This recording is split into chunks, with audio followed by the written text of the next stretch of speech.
નમસ્કાર વિદ્યાર્થી મિત્રો, ગઈકાલે થિયરી નંબર 2 હતી. એમાં શું ટોપિક હતો કે બળ વિશેનો પ્રાથમિક ખ્યાલ સમજાવો. તો બળ વિશેનો પ્રાથમિક ખ્યાલ તમે શું સમજ્યા હતા કે બળ એટલે પદાર્થ શરૂઆતમાં એની સ્થિર સ્થિતિમાં હોય. સ્થિર સ્થિતિમાંથી કોઈ ગતિ કરવા માટે બાહ્ય બળ જરૂરી છે. પદાર્થને સ્થિર સ્થિતિમાંથી પોતાની અવસ્થામાંથી ગતિ કરવા માટે કોઈ બાહ્ય બળની જરૂર પડી અને એના ગતિને ધીમી પણ પાડી શકાય અને અટકાવી પણ શકાય. એ અટકાવવા માટે બાહ્ય બળની આપણે જરૂર પડતી હતી.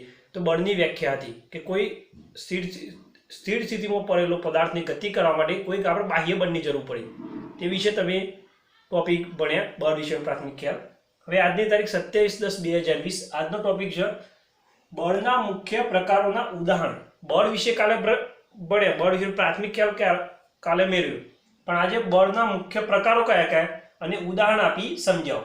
તો વિદ્યાર્થી મિત્રો, બળના મુખ્ય બે પ્રકારો છે, સંપર્ક બળ અને ક્ષેત્ર બળ. સંપર્ક બળ અને ક્ષેત્ર બળ. પરંતુ એના માટે શરૂઆતમાં આપણે જોઈએ કે બળના મુખ્ય પ્રકારો આપણે ઉદાહરણ આપી સમજાવવાના. તો જુઓ, પેલા બળના મુખ્ય બે પ્રકારો તમે જુઓ. પદાર્થ પર બળ લાગવાથી થતી અસર માટે પદાર્થ સાથે શું હોવું જોઈએ? સંપર્કમાં હોવું જરૂરી છે અને હંમેશા તેની સાથે સંપર્કમાં હોવું જરૂરી નથી. આથી બળના મુખ્ય બે પ્રકારો છે. શું છે કે પદાર્થ પર કોઈ બળ લાગવાથી એની અસર માટે પદાર્થ સાથે શું હોય? સંપર્ક. હવે કોઈ બી પદાર્થ હોય, આ પદાર્થ છે તમારો, એના માટે આ સંપર્કમાં બીજો પદાર્થ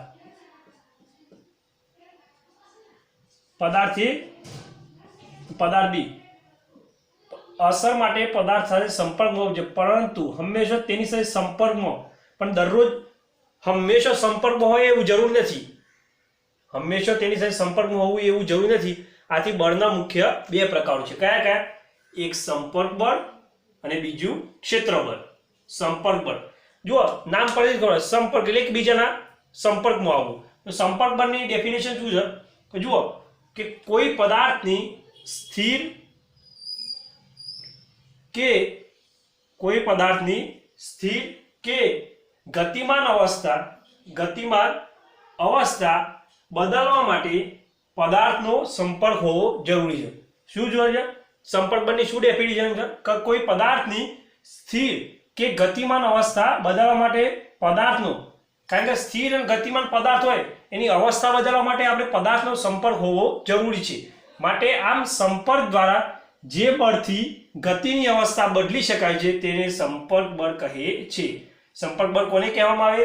કે કોઈ પદાર્થની સ્થિર સ્થિતિમાં રહેલો આ પદાર્થ કે ગતિમાન અવસ્થા બદલાય, એ શરૂઆતમાં પ્રારંભિક સ્થિતિ 0 હોય, પછી ગતિ કરવા માટે સ્થિર કે ગતિમાન અવસ્થા એની બદલવા માટે પદાર્થનો સંપર્ક હોવો જરૂરી છે. આમ સંપર્ક દ્વારા બંનેના સંપર્ક દ્વારા જે બળની ગતિની અવસ્થા બદલી શકાય તેને સંપર્ક બળ કહે છે. તો સંપર્ક બળ કયો લાગે? તો સંપર્ક બળ સંપર્કમાં રહેલા બંને પદાર્થ પર લાગે છે. સંપર્ક બળ કોના પર લાગે?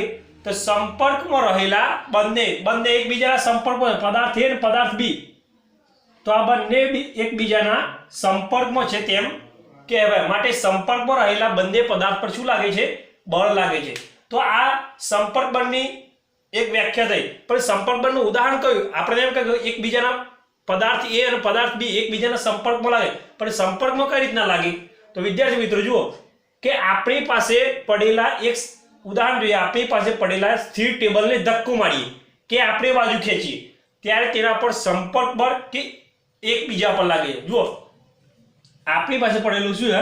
એક આ સ્થિર ટેબલ. સ્થિર ટેબલ શરૂઆતમાં શું હોય? સ્થિર હોય. આ રીતનો તમારો ટેબલ છે, તો શરૂઆતમાં આ તમારું શું હોય? આ તમારું સ્થિર છે. હવે સ્થિર ટેબલને આપણે શું કરો? ધક્કો મારો. અહીંથી અહીં ધક્કો મારીએ તો ધક્કો મારતા અથવા આપણી બાજુ ખેંચતો જ્યારે તેના પર સંપર્ક બળ એકબીજા પર લાગે છે તેને સંપર્ક બળ કહેવામાં આવે છે. તો આપણે સંપર્ક બળની ડેફિનેશન જોઈ અને સંપર્ક બળનું ઉદાહરણ જોયું. હવે બીજા બળના મુખ્ય બે પ્રકારો. બીજો પ્રકાર ક્ષેત્રબળ. હવે ક્ષેત્રબળ એટલે ક્ષેત્ર એટલે એરિયા. જો નામ પરથી ખબર પડે આ ક્ષેત્રનો ઇંગ્લિશમાં મતલબ શું થાય? એરિયા. એરિયા એટલે વિસ્તાર. ક્ષેત્ર એટલે એરિયા અને વિસ્તાર. તો ક્ષેત્રબળ એટલે નિયત વિસ્તારમાં આવતો યોગ્ય પદાર્થ ચુંબક હોય, વિદ્યુતભાર હોય, ગુરુત્વાકર્ષણના કારણે બળ અનુભવે છે તેવા વિસ્તારને બળ ક્ષેત્ર. બળ એટલે એકબીજા સાથે એક વિસ્તાર હોય, એ વિસ્તારના અમુક ભાગ ચુંબક હોય તો ચુંબક તમારા આ છેડે હોય તો તમારે ચુંબક આકર્ષણ બળ અનુભવે. તો એક નિયત વિસ્તાર હોય, એ નિયત વિસ્તારના યોગ્ય પદાર્થ એટલે યોગ્ય પદાર્થ કયો? એક ચુંબક હોય, એક વિદ્યુતભાર હોય, એક ગુરુત્વાકર્ષણ. આ બધાના કારણે જે બળ અનુભવાય છે તેવા વિસ્તારને બળ ક્ષેત્ર કહે છે. હવે બળ ક્ષેત્રમાં કેટલાક યોગ્ય પદાર્થો સંપર્કમાં આવે સિવાય એકબીજા પર બળ લગાડે છે. બળ ક્ષેત્રમાં શું હોય છે? કેટલાક યોગ્ય પદાર્થો જે હોય એ સંપર્કમાં આવ્યા સિવાય એકબીજા પર બળ લગાડે છે. ત્રીજું તો ક્ષેત્રબળ કોને કયા ક્ષેત્રબળ છે? તો ચુંબકીય બળ, વિદ્યુત બળ અને ગુરુત્વાકર્ષણ બળ. ચુંબકીય બળ, વિદ્યુત બળ અને ગુરુત્વાકર્ષણ બળ એ એક ક્ષેત્રબળ છે. તો તમારે ઉદાહરણ જેમ સંપર્ક બળનું ઉદાહરણ જોયું હતું કે સ્થિર ટેબલ પર જઈને ધક્કો માર્યો અથવા એક આપણી બાજુ ખેંચીએ તો તેના પર સંપર્ક બળ એકબીજા પર લાગે છે. એ જ રીતના ક્ષેત્રબળ. તો ક્ષેત્રબળમાં શું છે કે મકાનની ટોચ ઉપરથી મુક્ત પતન પામતો પદાર્થ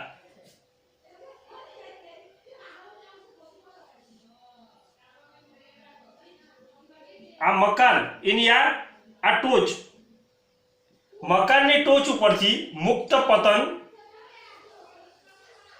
પામતો પદાર્થ પૃથ્વી તરફ શું થાય? પ્રવેગિત થાય. ઉપર મકાનની ટોચ ઉપર તમે એક પદાર્થને નીચે અધો દિશામાં પડવામાં આવે તો મુક્ત પતન પામતો પદાર્થ પૃથ્વી તરફ શું થાય? પ્રવેગિત થાય છે. તો પૃથ્વી તરફ પ્રવેગિત થાય તો પૃથ્વી અને જે ઉપરથી તમે ટોચ ઉપરથી મુક્ત પતન કરતો પદાર્થ, તો પૃથ્વી અને મુક્ત પતન પામતો પદાર્થ સંપર્કમાં નથી, એકબીજાના સંપર્કમાં લાગે નહીં. તેમ છતાં પૃથ્વીના ગુરુત્વાકર્ષણ કારણે પદાર્થ પ્રવેગિત કરે. કેમ? કારણ કે ક્ષેત્રબળમાં શું હતું? ચુંબકીય બળ, વિદ્યુત બળ અને ગુરુત્વાકર્ષણ બળ. આ ત્રણેય બળ એક ક્ષેત્રબળ છે એટલે સંપર્કમાં નથી આવતા. પરંતુ પૃથ્વીનું જે ગુરુત્વાકર્ષણ જે બળ છે, પૃથ્વીનું આ જે ગુરુત્વાકર્ષણ બળ છે G 9.8 મીટર સેકન્ડ -2, તો પૃથ્વીના ગુરુત્વાકર્ષણના કારણે પદાર્થ પ્રવેગિત ગતિ કરે છે. હવે એ રીતના બીજું એક ઉદાહરણ હોય કે તમારા જોડે લોખંડ હોય, અને એક ચુંબકનો ટુકડો હોય,